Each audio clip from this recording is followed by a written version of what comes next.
Muy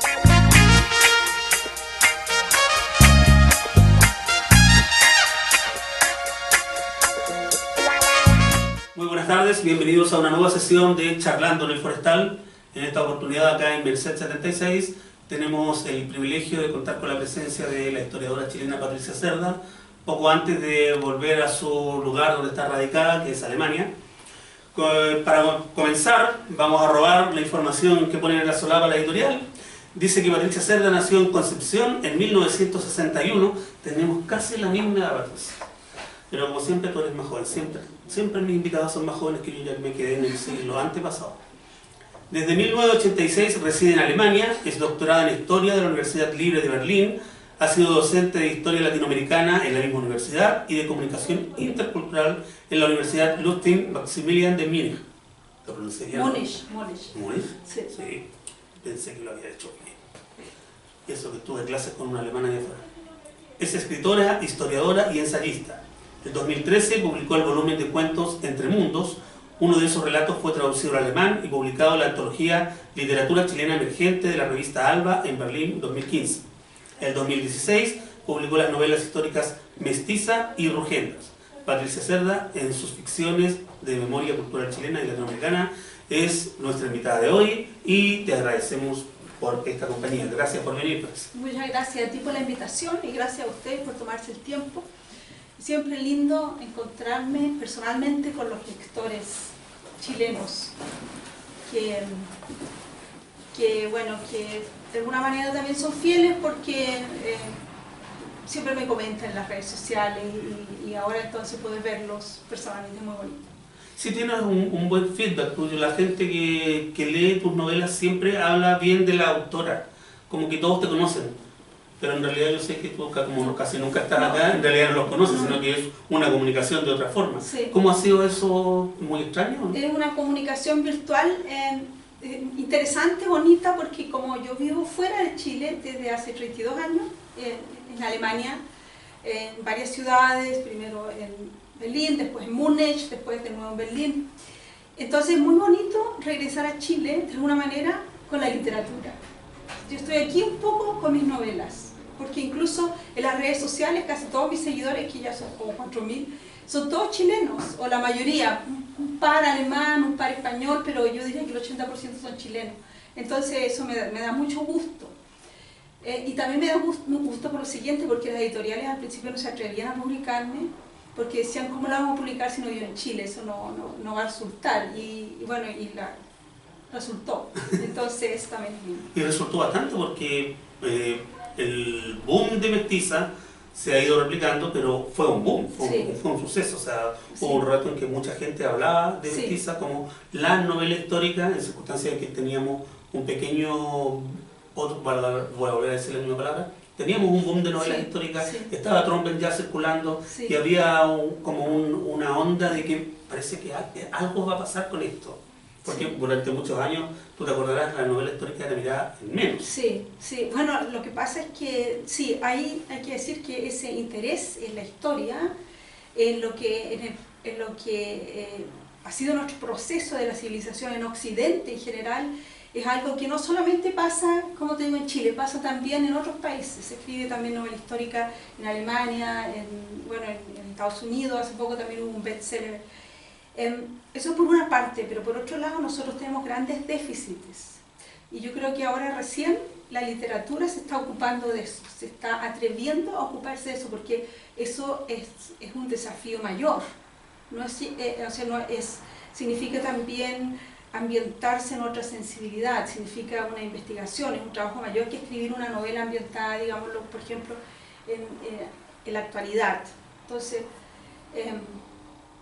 yo creo que hay un interés creciente que no se va a acabar tan rápidamente como decía Jorge Baradit, a quien cito porque él llevó un poco este boom, decía esto llegó para quedarse y yo creo que es así. ¿Cómo fue el paso de la historiadora seria, no sé si tanto, pero es lo que uno tiene en la mente? Un historiador es una persona seria, muy docta, muy dada a la fecha, muy dada a la rigurosidad, y la novela histórica es otra cosa. Sí, Sí, fíjate que ese paso fue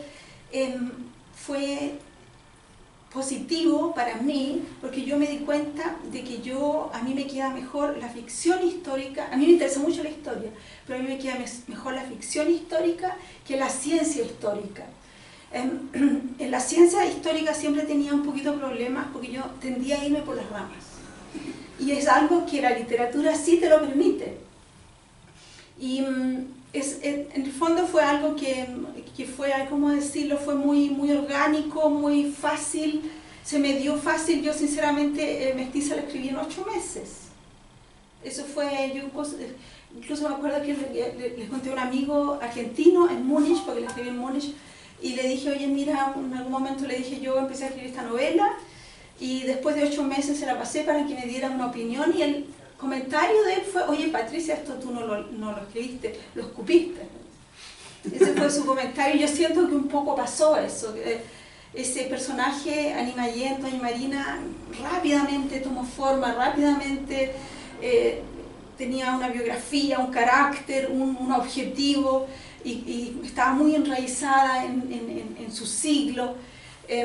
Y aparecieron entonces sus amigos, estos personajes que se movieron en ese siglo, que se pusieron o sea, que de alguna manera lo encarnaron y que empezaron a contarnos y casi contarme a mí lo que había pasado en ese siglo. Fue un proceso, fue un proceso muy orgánico, como digo, y muy natural casi. Pues que prácticamente nació solo. Sí, se fue dando, fue creciendo, fue tomando forma solo, pero tengo que decir que yo hice un doctorado en Berlín sobre ese tema. O sea, el salto que yo di fue inventar personajes que vivieran eso y que lo contaran. Vale decir, agregarle a la historia, que es una ciencia objetiva, agregarle la arista, la dimensión emocional. Ponerle sentimientos. Claro, la dimensión emocional, la dimensión humana emocional. Y de eso se trata. De eso se trata. Y para agregarle esa dimensión humana emocional hay que conocer esa sensibilidad. No es llegar y escribir novela histórica, hay que realmente hay que tener una intuición de cómo era la sensibilidad de ese tiempo.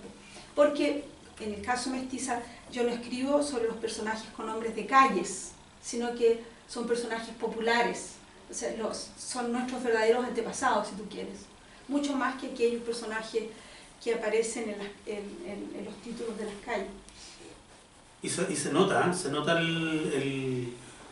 el componente que le pusiste tú, esa cosa de adentro, porque Mestiza tiene una vida, tiene vida, hay mucha, uno respira vida página por medio, se nota huele la tierra, ahí le pusiste todo lo que había que ponerle, porque si eso fuese un paper histórico, Sí. no lo leo. Sí, claro.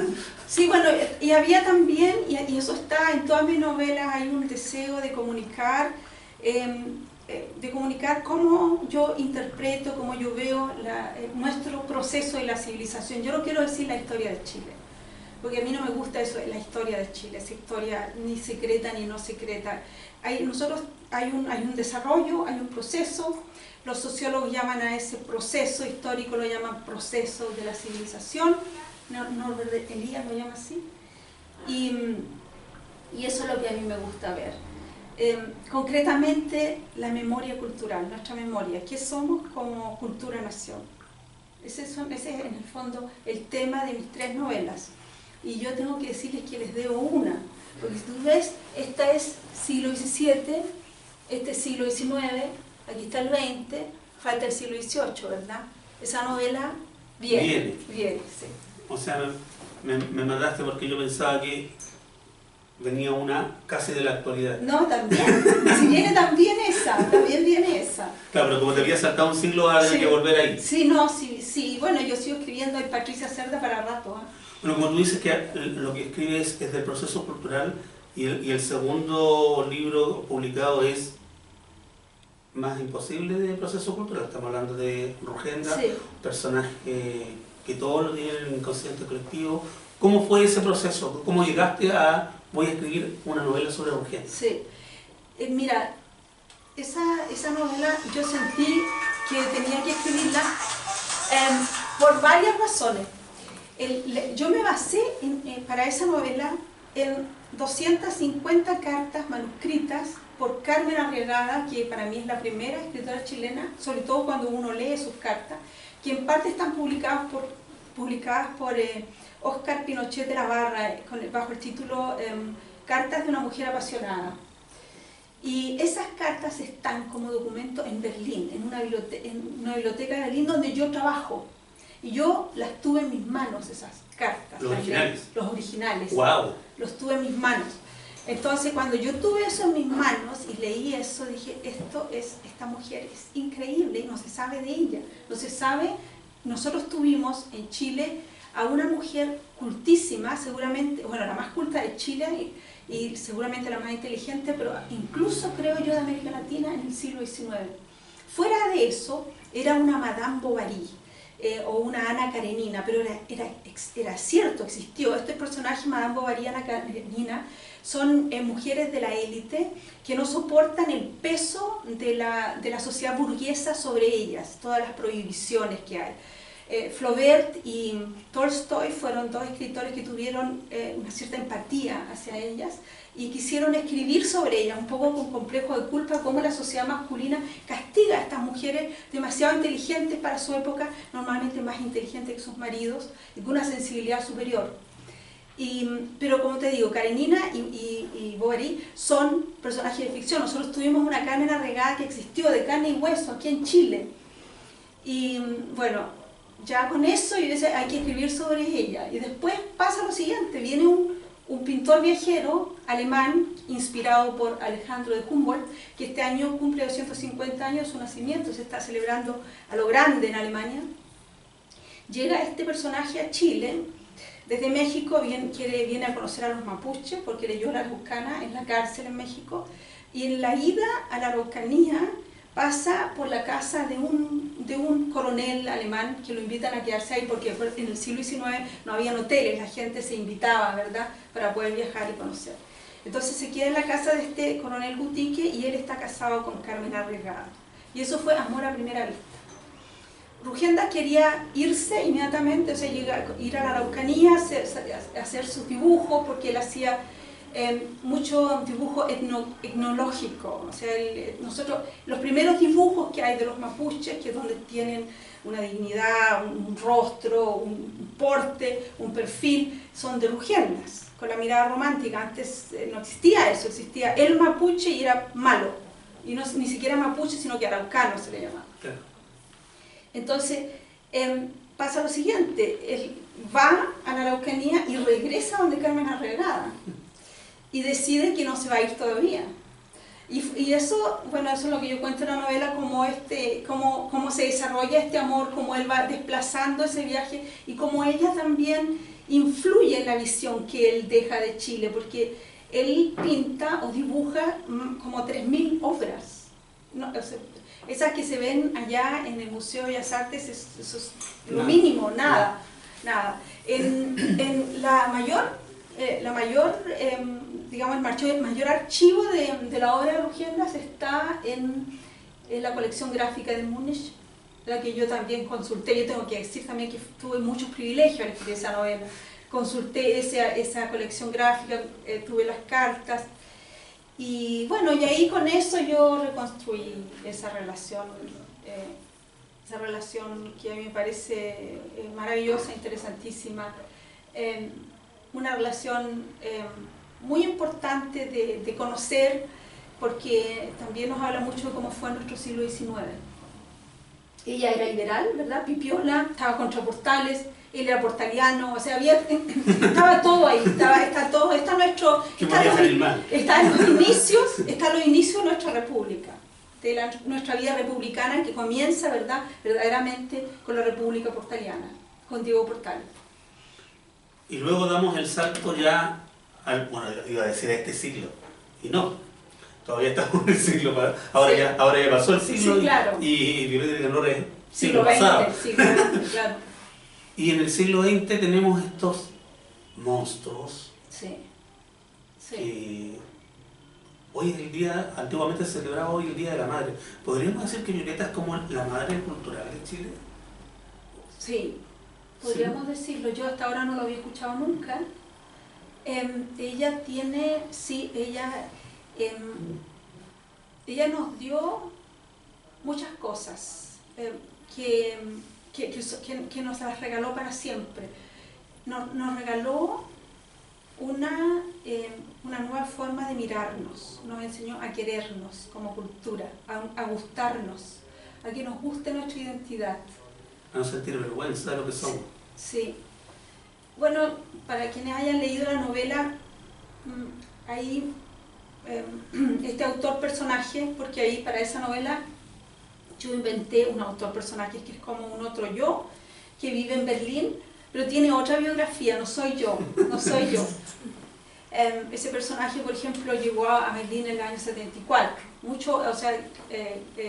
después del golpe de Estado, no vivió la dictadura.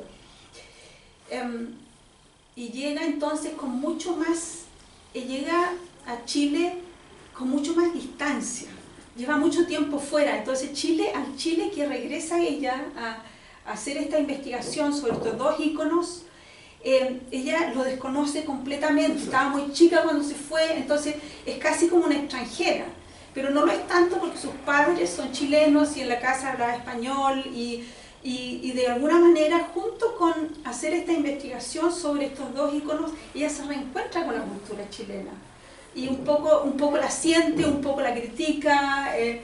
Son como dos historias paralelas. Son como dos historias paralelas, pero la historia de ella es muy discreta, está como por detrás, es como está en el marco de referencia o algo así.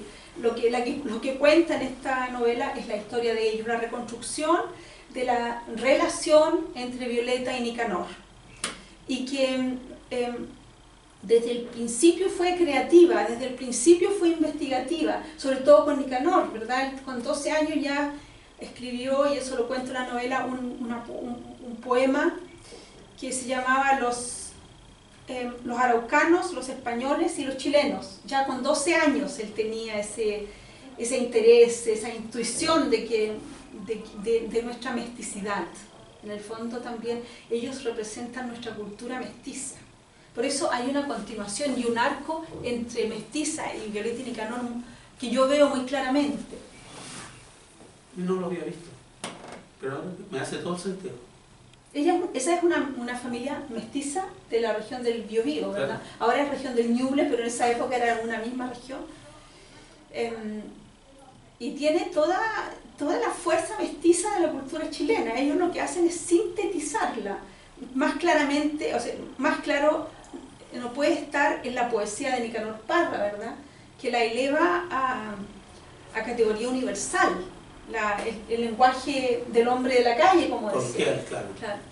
El lenguaje coloquial. O sea, siguiendo esta idea, es característico de Nicanor Parra que él dice de sí, por una parte, que él habla con la voz, o con la lengua y el lenguaje del hombre de la calle, por un lado, pero por otro lado dice que vino a este mundo a decir verdades del porte de un buque. Entonces están esas dos dimensiones del antipoeta. O dice, por ejemplo, antes de que yo llegara en Chile no se podía decir nada sin el consentimiento de París. Y por otro lado dice, yo hablo como hablan los rotos del mercado Chillán. O sea, decían las dos, y siempre, y lo más interesante es que es muy honesto porque las dos cosas están en su poesía. Y es lo que la hace para nosotros tan cercana, porque por una parte es nuestro lenguaje, pero por otro lado él es capaz de darle también una dimensión metafísica, porque él está más cerca de los ingleses que de los franceses, y los ingleses están más cerca de la metafísica de los franceses. Y la relación de ellos, ¿cómo fue esa investigación? Ya nos contaste un poco cómo habían sido las otras dos, pero sí, esta tiene que haber sido local. Sí. ¿No le sirvió a Alemania para...?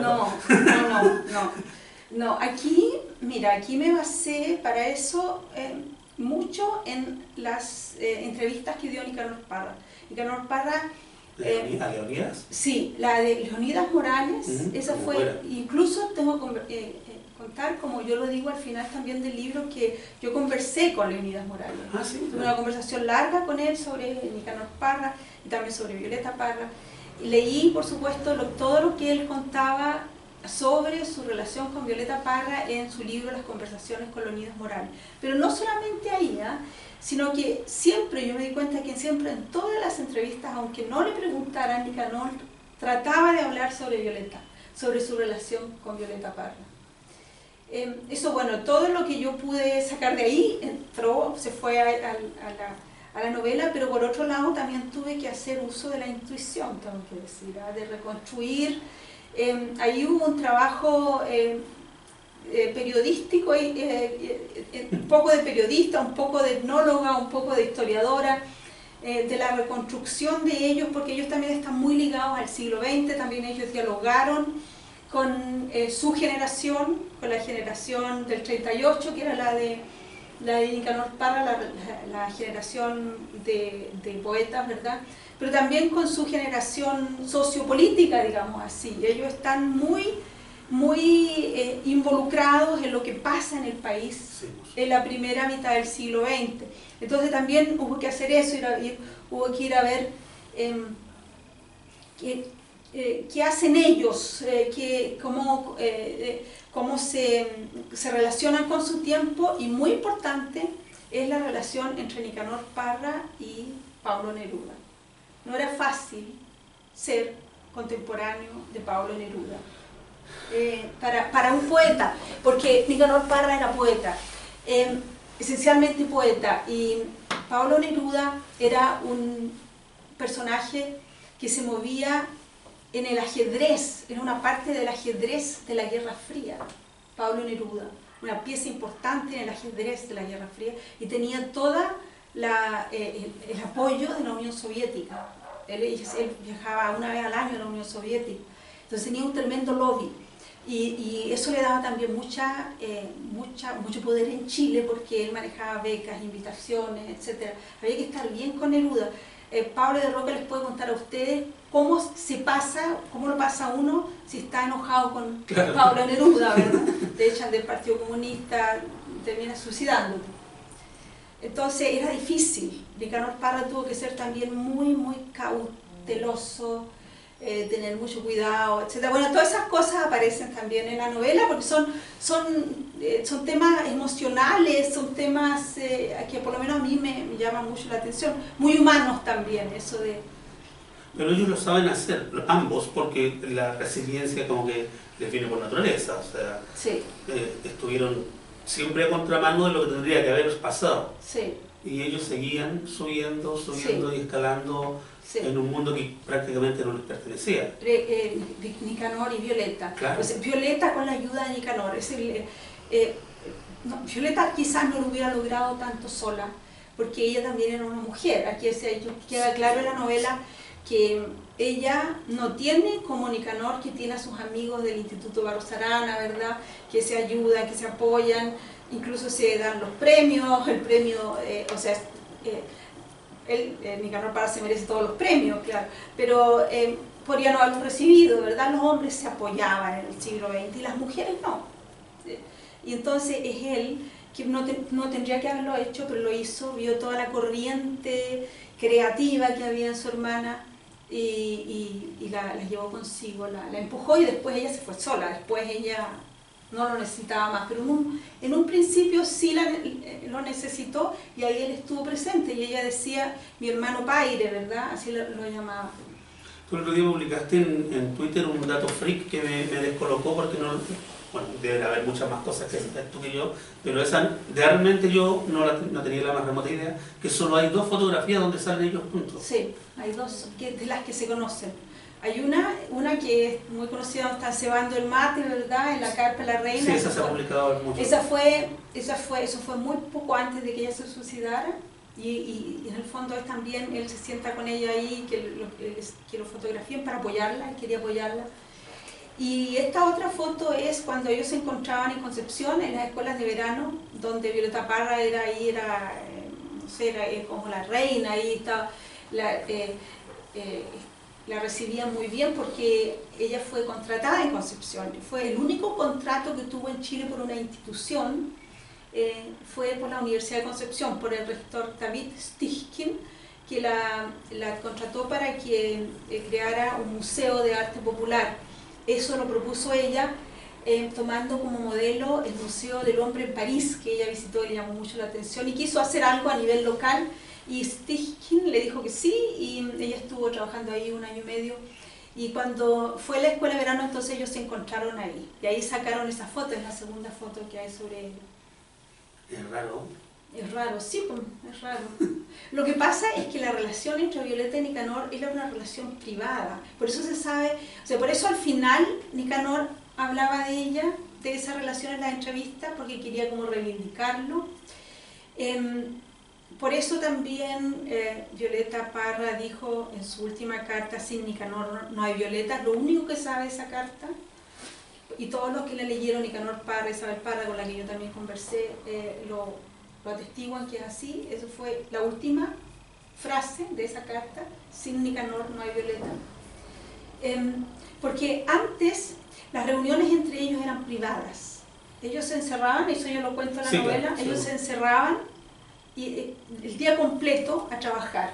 Cuando Violeta Parra, regresaba de sus recopilaciones, de su trabajo de campo, de donde viniera, podía llegar de Chiloé, podía llegar del norte, podía llegar de la zona central, se encerraba en la casa de la reina, en la casa de Nicanor Parra, y ahí conversaban, y quién sabe, ojalá se hubieran grabado esas cosas. Lo único que sabemos es que en esos momentos era mutuo, era sinergético. Nicanor influenciaba a Violeta y Violeta influenciaba a Nicanor. Claro, porque él sacaba historias para su poesía. Sacaba ideas. En esa época se interesó por la cueca, por ejemplo, y sacó La Cueca Larga, que me parece un poemario maravilloso. Es metafísica de la cueca, de otra manera, pero una metafísica grandiosa, genial. Y claro, eso sale el 58, y el 58 es el momento en que Violeta Parra también está recopilando las cuecas más hermosas de Chile, según ella, en la región del Biobío, las más frescas, las más originales, etc. Que vendrían dando pie a la cueca chora de hoy en día. Sí, no, eso es el antecedente de la cueca chora, sí o sí, ¿verdad? Sí o sí, claro. Y con bastantes años de distancia para los que creen que se descubrió hace poco. Sí, con bastantes años de distancia, sí. Comenzamos un poco a abrir la conversación. Alguien que tenga alguna consulta, alguien que haya leído alguno de sus libros, o alguien que tenga ganas de leerlos y no los ha leído y que le interesó algo, alguna duda, es el momento. Yo no sé por qué no te creo mucho que no seáis la misma narradora neutra de... Sí, no me creen. No, bueno, por lo menos tiene otra biografía. Mira, yo en cuanto a esto, porque en todas mis novelas hay un personaje que de alguna manera se parece a mí. Hasta ahora ha sido así, no sé si va a seguir siendo así. Y estos personajes tienen por una parte algo de mí, pero por otra parte yo también les doy alguna característica ideal que yo no tengo, que a lo mejor me gustaría tener. Por ejemplo, este personaje es mucho más, como más distanciado que yo. Es también un poquito más pesada, por ejemplo. Yo cuando iba a la Biblioteca Nacional no era tan pesada con la mujer ahí que trabaja. En el caso de Mestiza, por ejemplo, Mestiza, el Animallén, yo también siento que tiene algo de mí, pero ella es mucho más virtuosa, tiene más fuerza, más fortaleza. O sea, no soy yo, y para mí es cómodo que sea así. Cómodo, tiene que ser, que no soy yo. Yo creo que va por ahí, por el lado de que es algo que me gustaría. Sí. Es un personaje de uno mismo. Sí, sí. ¿Alguien más? Por favor. Yo la verdad soy extranjera y sí he leído sus libros y me parecen muy chéveres. Yo por eso cuando usted dijo algo de Chillán, pues me causó risa porque esa palabra recién de que rotos de chillar, o sea, yo ya lo había escuchado en otros libros de ella, me causó risa. Sí, pero claro que sí, por supuesto. Sí, Historia, es también chistoso, sí, está un poquito irónico, sarcástico también. Nicanor Parra trabaja mucho con la ironía. Sí, mucho. Pero no sé si ustedes se han dado cuenta al leer a Nicanor Parra que en esa ironía también hay un poquito de amargura. Sí. Y eso hace que esa ironía no sea petulante, ni petulante ni engreída, sino que sea muy nuestra esa ironía, en el fondo. No está como en el límite para que lo podrían llamar ahora un resentido. Sí. No alcanza a hacerlo porque es. es un slice. No, además él es demasiado genial para ser resentido. Sí. O sea, yo a ellos dos, porque hay una visión romántica en Alemania que todavía se maneja del genio. El genio romántico no es intelectual ni súper inteligente, o sea, no es la idea, no es un Einstein, sino que el genio romántico es hiperintuitivo, es la intuición lo que lo caracteriza. Y eso es, por supuesto, esos son nuestros genios. O sea, yo creo que son nuestros artistas más intuitivos, en el sentido de originales, en el sentido de que hicieron algo realmente nuevo que se quedó y que, como decía al principio, nos dan una visión más, como que sea una visión más profunda, más llevadera, más interesante de nosotros mismos. Y el perder el miedo a ser uno, ¿sí? Sí. En el fondo eso es lo que a uno le gusta tanto de Nicanor como de Violeta, sí. que están describiendo a la persona de campo, a la sí. persona de ciudad, pero no ni siquiera a la clase media, sí. a la clase baja, sí. y la están describiendo con, mira, este soy yo. ¿eh? Sí. Bueno, yo también cuento en la novela que el siglo XIX estaba marcado por el mal llamado romanticismo, porque el romanticismo alemán nunca llegó a América Latina. Rogel trató de traerlo, pero no le resultó, y en eso consistió un poquito su fracaso. Pero sí llegó un mal romanticismo, un mal entendido de Sarmiento, porque Sarmiento, Juan Faustino Sarmiento estuvo exiliado en Chile en los años 40 del siglo XIX. Y aquí publicó su libro Facundo, Civilización y Barbarie. Ese libro es eso y La cautiva de Echeverría son los dos libros íconos del romanticismo latinoamericano, que no tendría que llamarse romanticismo, porque ese romanticismo divide a la población, o divide al pueblo, o divide a la gente entre bárbaros y civilizados, y le da explícitamente permiso a los civilizados para exterminar a los bárbaros. Así habla Sarmiento: hay que matarlos a todos. Si Colo Colo volviera a nacer aquí, lo fusilaríamos. Ese es su ailocito, ¿verdad? Y entonces lo que hacen ellos, Violeta y Nicanor, ellos vienen a negar la barbarie. En el momento en que ellos muestran la belleza que nace de la barbarie. El romanticismo real, alemán y francés, no divide entre bárbaros y civilizados, sino que divide entre cultura y civilización.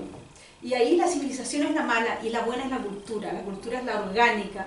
En ella se tiene que basar la nación. Para que sea una cultura-nación, tiene que basarse la cultura, que nace de a poco.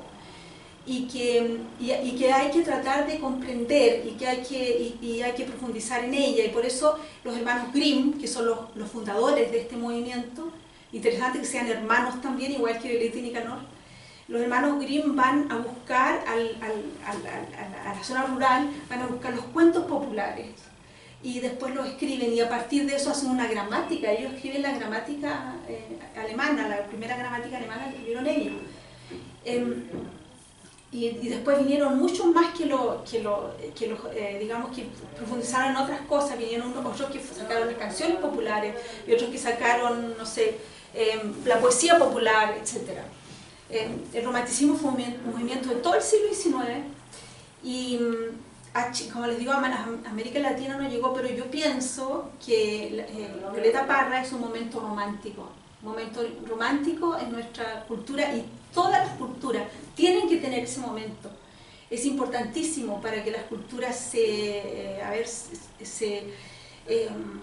sepan sobre sí mismas, se regeneren, tomen conciencia de sí mismos y conócete a ti mismo, que es tan importante para los seres humanos, también es importante para las culturas. Y ellos fueron muy importantes, fueron los que hicieron eso. Interesante, ¿eh? Sí, bueno, eso es lo que traté yo ahí de... A ver, ahora hay un personaje que trajo todo esto a Chile, que es Rudolf Lenz, pero todo eso está en la novela, tú la leíste, sí. Y tampoco quiero contarlo todo, pero como les digo, son visiones mías, son reflexiones mías sobre nuestro proceso de la civilización. Como les digo, yo no hablo de historia, sino que proceso de la civilización, y sobre nuestra memoria cultural. ¿Y nos puedes adelantar un poco de que viene Sí. Este es el momento que me estaba esperando todos. Sí, bueno, yo voy a sacar este año con Planeta otra novela, y esa novela, porque imagínense, yo vivo en Berlín y siempre mis novelas están ambientadas en Chile. Esta novela va a estar ambientada en Berlín, pero va a ser otra vez histórica, porque está ambientada cuando cae el muro de Berlín, se acaba la Guerra Fría. Pero, ¿cuál es la relación con Chile? En ese momento, a fines del siglo XX, particularmente el 89, tanto Alemania Oriental como Chile regresan a la democracia. Y acuérdense que Honecker termina exiliado en Chile. Y bueno, entonces hay una chilena que está haciendo un doctorado en filosofía en Berlín, y llega el 88 y llevaba ahí menos de un año, y comienza a pasar esto, y entonces ella se transforma casi en una cronista de esto, pero no solamente eso, se enamora también allá y todas esas cosas. Y esa novela va a sacarla, vamos a lanzarla el 8 de noviembre, y va a estar, ahí van a estar en el barco, van a estar el Heidelberg Center, el Goethe Institut y la Embajada de Alemania en Chile, junto con Planeta. Así que vamos a hacerlo, esta vez lo vamos a hacer a lo grande. Así veo. Pero hay otra cosa a lo grande que me sorprendiste y que también hay que contarle a la gente. Me estabas contando que viene la edición colombiana. Sí. De Violeta y Nicanor. Sí, Planeta Colombiana, saca en agosto Violeta y Nicanor. Y lo más lindo es, porque yo vengo llegando de Bogotá, estuve ahora en la Feria del Libro de Bogotá, fui a hablar con ellos, fui a arreglar el asunto. Y fuera de que van a sacarla allá, la van a editar allá, vamos a lanzarla con un homenaje a Nicanor Parra en un festival súper importante que se llama Las Líneas de tu Mano, que se hace en Bogotá. Así es que sí, eso, estoy muy contenta también con eso. Y ¿sabes qué? Estando en Bogotá, yo hablaba con la gente allá y todo el mundo los conoce. Cantaban sus canciones, todo el mundo conoce, son íconos igual que aquí. Eso yo no lo sabía. Y esa es la razón también porque Planeta Colombiano quiere, porque sabe que hay mucha gente que va a reaccionar muy positivamente con esa novela. Que hay cosas que no tienen frontera. Sí, bueno, Nicanor Parra es verdad, es un renovador de la poesía en castellano. Fuera de todo eso que hizo con nuestra poesía, eso no se había hecho en ninguna parte de América Latina. Y fuera de eso, él es un poeta con mucha fuerza y muy entretenido. Bueno, todos sabemos lo que es Nicanor Parra, entonces eso tiene el premio Cervantes, ¿verdad? Y poetas jóvenes de todas partes. Es muy difícil escribir contra Nicanor Parra, es mucho más fácil escribir con él. Claro. Sí, eso pasa un poco. Bueno, ya es la hora que... ¿Alguna pregunta? Bueno, yo les agradezco que hayan venido a escucharme y haber estado también tanto tiempo que decíamos que íbamos a hacer algo aquí, ¿verdad? Sí, lo paseábamos, sí, coincidíamos, sí. Tu agenda ahora que es casi una agenda papal. Sí, bueno. Pero bien, Sí, todo sí. un agrado tenerte, Patricia, te deseamos la mejor de la suerte, el mayor de los éxitos. Y esperamos que llegue luego noviembre. Sí, ahí nos volvemos a ver. Para vernos de nuevo y para tener otro libro. Sí. Un aplauso para Patricia.